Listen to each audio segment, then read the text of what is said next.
स्वामी निकलेश्वरानंद जी के पास एक सन्यासी कई वर्षों से थे। यद्यपि वे युवक ही थे, परंतु उनमें स्वामी जी के प्रति अत्यधिक स्नेह और अपनत्व था। छाया की तरह स्वामी जी के साथ रहते थे और उनकी प्रत्येक आज्ञा का पालन करते थे। लगभग 3 वर्षों तक स्वामी जी ने उन्हें परखा और फिर उनसे मेरे सामने ही एक साधना संपन्न कराई, जिसे निमिष साधना कहते हैं। यह 3 दिन की साधना है और कमर भर जल में खड़े रहकर यह साधना संपन्न की जाती है। मैंने अनुभव किया कि जब उसे गुरु जी ने निमिष साधना दी और कहा कि इन मंत्र का तुम्हें 11 घंटे तक पानी में खड़े रहकर निरंतर जप करना है, तो उनकी आज्ञा मानकर तुरंत सामने बहती हुई भागीरथी में कमर तक वे जल में खड़े हो गए और मंत्र जप करने लगे। अनुक्त कल्प नेत्र वर्णम मुख वर्तंच शिवम। मंत्र तो था ही, पर इससे भी ज्यादा संभवतः गुरु जी की उस पर कृपा थी और 3 दिन में ही यह निमेष साधना संपन्न हो गई।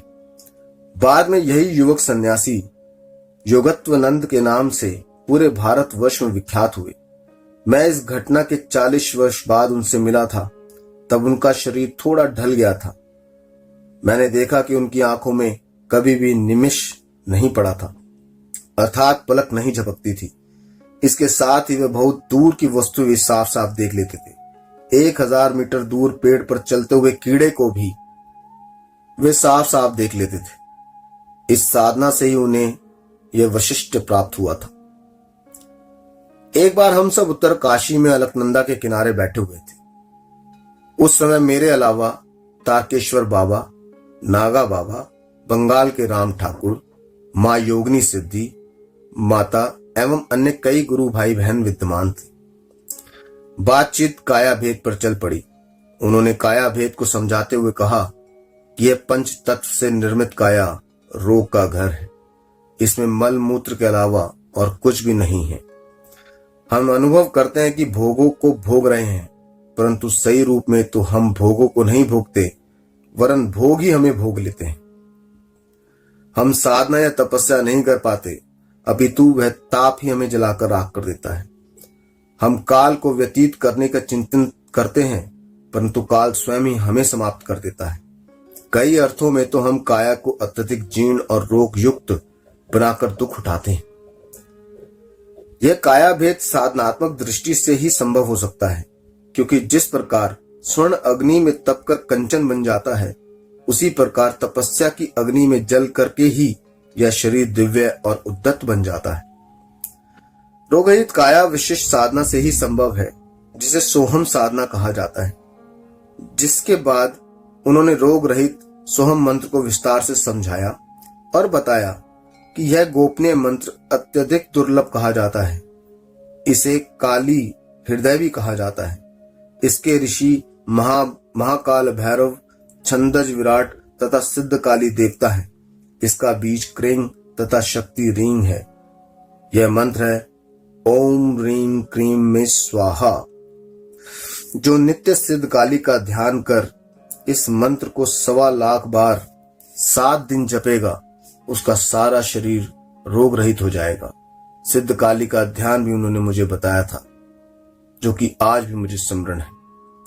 यह साधना मैंने तो की है और मैंने अनुभव किया कि इसके बाद शरीर वस्तुतः काया भेद युक्त हो जाता है। इस प्रकार से विशेष कवच से शरीर आबद्ध और सुरक्षित हो जाता है तथा किसी भी रोग का कोई प्रभाव व्याप्त नहीं होता। उत्तर काशी में उन दिनों स्वामी जी लगभग 8 महीने रहे। गर्मियां आने पर वह गंगोत्री की ओर चले गए। वह पहले योगी रहे जिन्होंने गंगोत्री गोमुख से आगे तपोवनम और काकभूषणी से होते हुए बद्रीनाथ गए।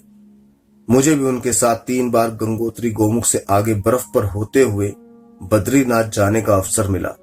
इस पूरी यात्रा में ना तो किसी प्रकार का मार्ग रहा और ना पगडंडी ही। मैं बात उत्तर काशी की कर रहा था। उन्हीं दिनों एक तेजस्वी वृद्ध उनसे निरंतर मिलने आया करते थे। एक सप्ताह बाद हमें पता चला कि वह वृद्ध स्वामी पगला बाबा हैं, जो अपनी ही धुन में मस्त रहते हैं। पूज्य गुरुदेव के शिष्य रहे और कई अलौकिक सिद्धियां गुरुदेव से उन्होंने प्राप्त की। एक बार हम सब बैठे हुए थे, तभी पगला बाबा आ गए। उन्होंने अत्यंत श्रद्धा से गुरुदेव को प्रणाम किया। हमें यह देखकर आश्चर्य हुआ कि पगला बाबा की लंबी सफेद दाढ़ी वक्ष स्थल को छू रही थी। सिर के सारे बाल सफेद थे। इसके विपरीत गुरुदेव के बाल काले थे और वह उनसे बहुत ही कम उम्र के लग रहे थे। पगला बाबा प्रणाम कर एक तरफ जाकर बैठ गए। स्वामी जी ने हास्य के साथ पूछा, पगले, कहां कहां घूम आया? पगला बाबा खड़े हो गए और बोले, बिना आपकी आज्ञा के तो शरीर हिल भी नहीं सकता। आपकी आज्ञा से ही यह शरीर विचरण करता रहता है। फिर कल तो सिद्ध पर्वत पर क्या कर रहा था? बाबा एक क्षण के लिए सकुचा गए, कुछ बोले नहीं।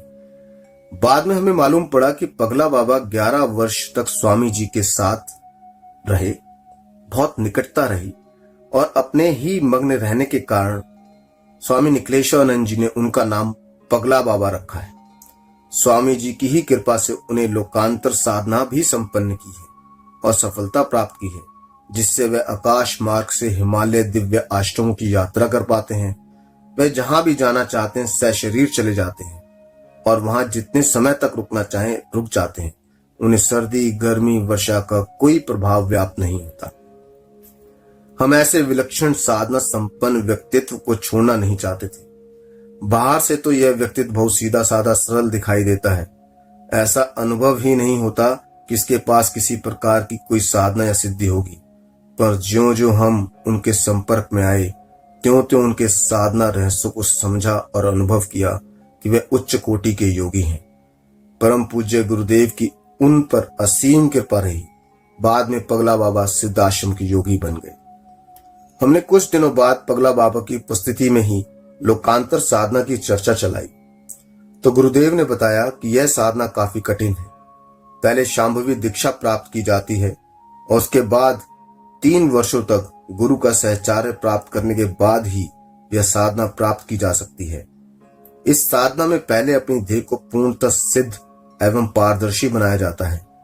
ऐसा होने पर आकाश मार्ग से हिमालयस्थ दिव्य आश्रमों की यात्रा करने में सफल हुआ जा सकता है। स्वामी जी ने इसे यथासंभव गोपनीय ही रहने दिया, परंतु फिर भी उन्होंने बताया कि लोकांतर साधना में कुंडलिनी जागरण और मर्तिका तंत्र से त्रिपुरा सिद्ध की जाती है। तत्पश्चात ही यह वायु मार्ग से गतिशील हो पाता है। हमारे जिज्ञासा भाव देखकर पूज्य गुरुदेव ने पगला बाबा से ही अपने शरीर को पारदर्शी बनाकर दिखाने के लिए कहा और हमने देखा कि उन्होंने नेत्र बंद कर कुंडलिनी को कपालस्थ पर पूरे शरीर को पारदर्शी बना दिया। हम उनके आर पार साफ देख रहे थे। उनके सीने की तरफ देखने पर अंदर के सारे चक्र साफ साफ दिखाई दे रहे थे। कुछ ही क्षणों में वे वायु तुल्य हो गए और उनका शरीर संकुचित होने लगा। धीरे धीरे वे ऊपर उठे। जिस प्रकार कुछ ही सेकंड में रॉकेट अदृश्य हो जाता है, उसी प्रकार से उनका शरीर भी अदृश्य हो गया। ऐसा लगा कि जैसे वह सशरीर बहुत दूर चले गए हों। इतना होने पर भी उनकी आवाज कानों में साफ साफ सुनाई पड़ रही थी। वह कहते जा रहे थे, मैं इस समय पृथ्वी से लगभग 3 मील ऊपर उड़ रहा हूं। मेरे नीचे गंगोत्री बह रही है। इस समय मैं गोमुख के ऊपर हूं। अब मैं गोमुख पर नीचे उतर रहा हूं और उसका जल अपनी अंजलि में भर रहा हूं। कुछ ही क्षणों बाद वे हमें पुण्य आकाश मार्ग से उतरते हुए दिखाई दी। उनका सारा शरीर वस्त्र पानी से भीगा हुआ था। कुछ ही क्षणों बाद वे सशरीर हमारे सामने ही आकर पृथ्वी पर खड़े हो गए। उनके दोनों हाथों की अंजलि में जल भरा हुआ था। वे आगे बढ़कर अंजलि से भरा हुआ गोमुख का पवित्र जल परम पूज्य निकलेश्वरानंद जी के चरणों में डालकर अपने आप को कृतज्ञ अनुभव करने लगे। कुछ ही क्षणों में उनका पारदर्शी शरीर हमारी तरह ही सामान्य शरीर बन गया। बाद में पूज्य गुरुदेव ने अत्यधिक कृपा कर यही लोकांतर साधना मुझे संपन्न कराई और उनकी कृपा से ही मैं हिमालय के एक एक कण और स्थल को देख सका। दोस्तों, मिलते हैं आपसे स्वामी निकलेश्वरानंद जी की ज्ञान यात्रा के अगले भाग में। तब तक के लिए आप मुझे आज्ञा प्रदान करें। धन्यवाद।